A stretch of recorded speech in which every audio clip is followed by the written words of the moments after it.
16 വർഷമായി മുടങ്ങാതെ ബൊമ്മക്കൊലു ഒരുക്കി ശ്രദ്ധേയരാവുകയാണ് ബാങ്ക് ജീവനക്കാരായ ദമ്പതികൾ.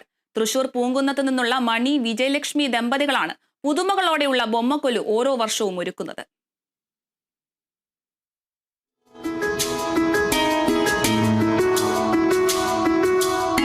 ധനലക്ഷ്മി ബാങ്ക് ജീവനക്കാരാണ് മണിയും വിജയലക്ഷ്മിയും.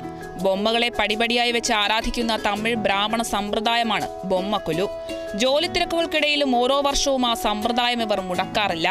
ആദ്യമായി ബൊമ്മക്കൊലു ഒരുക്കുമ്പോൾ 15-ൽ താഴെ ബൊമ്മകൾ മാത്രമാണ് ഉണ്ടായിരുന്നത്. ഇന്നത് 750-നടുത്ത് ബൊമ്മകളിൽ എത്തി നിൽക്കുന്നു. ഒരു മകൾ ജനിച്ചതിന് ശേഷമാണ് ആദ്യമായി ബൊമ്മക്കൊലു ഒരുക്കി തുടങ്ങിയതെന്ന് മണിയും വിജയലക്ഷ്മിയും പറയുന്നു. ഇതിപ്പോ ഞങ്ങള് തുടങ്ങാൻ കാരണം എന്റെ പാരമ്പര്യമായിട്ടാണ് ചെയ്യാറ് സാധാരണ വീടുകളിൽ. പക്ഷെ ഇതിപ്പോ ഞങ്ങളുടെ വീട്ടിൽ എന്താണെന്ന് വെച്ച് കഴിഞ്ഞാൽ എനിക്കൊരു മോള് ജനിച്ചപ്പോൾ ഒരു ഇതേമാതിരി വീട്ടിൽ ഞങ്ങൾ പോയിരുന്നു ഒരു കാണാൻ.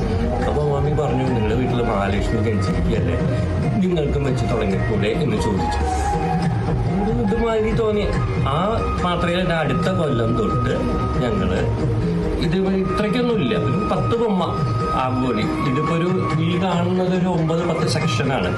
ഒരു സെക്ഷൻ അതിൽ നാമമാത്രമുള്ള ബൊമ്മകൾ മാത്രമേ അന്ന് ഉണ്ടായിരുന്നുള്ളൂ. അതിലൊരു പാഷനായി അങ്ങനെ ഒരു മാറി ആ ഒരു ഇത് അങ്ങനെ വലുതായി ഇത്രയും ബൊമ്മ. ഇപ്പൊ ഇന്ന് അതിലൊരു 700-750 ബൊമ്മയ്ക്ക് മേലെ ഇപ്പോ ഉണ്ട്. സാധാരണ ഇതിപ്പോ നമ്മള് വിജയദശമി ദിവസം വരെയാണ് ഇത് വെക്കാറുള്ളത്. കന്നിമാസത്തിലെ അമാവാസി ദിനത്തിൽ ബൊമ്മകളെ നിരത്തുകയും തുടർന്ന് 10 ദിവസം ആരാധിക്കുകയും ചെയ്യും. എല്ലാ വർഷവും ബൊമ്മക്കൊലു ഒരുക്കുന്നതിൽ വ്യത്യസ്തതകൾ കൊണ്ടുവരാൻ ഇവർ ശ്രമിക്കാറുണ്ട്. കഴിഞ്ഞ തവണ അയോധ്യ അമ്പലവും രാമലീല മാതൃകയുമാണ് ഒരുക്കിയത്.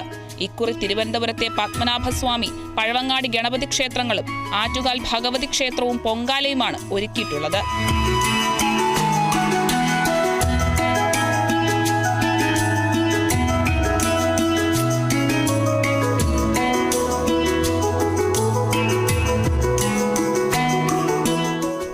ദിവസത്തെ പൂജകൾക്ക് ശേഷം വിജയദശമി ദിവസം ബൊമ്മകളെ ഉറക്കും.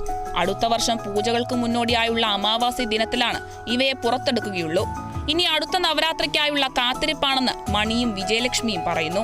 Kerala vision news, Thrissur.